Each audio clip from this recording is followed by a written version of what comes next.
ভালো লাগছে না পড়তে, চাই দাদুর সাথে একটু খেলে আসি। ও দাদু, খেলবো চলো।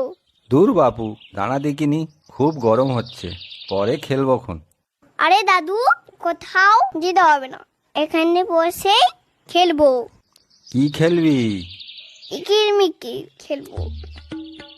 ইকির মিকির, চামচিকি, টেমাকাটা, মজুমদার, দেখলো নবুদারে হাড়ে কুড়ি দুয়ারে বসে চাল কুড়ি। চাল করতে কোনো বেলা ভাত খাইয়েছে, দুপুর বেলা ভাতে পড়লো মাছি, কোদাল দিয়ে চাচি। কোদা হলো ওটা খাসিয়ালে মাথা। দাদু, তোমার এই আঙুলটা মোড়ো। আহ দিদি ভাই, এই আঙুলটা ব্যথা, এটা মুড়তে পারবো না, এইটা মুড়ি না। না না, এটা হয়েছে।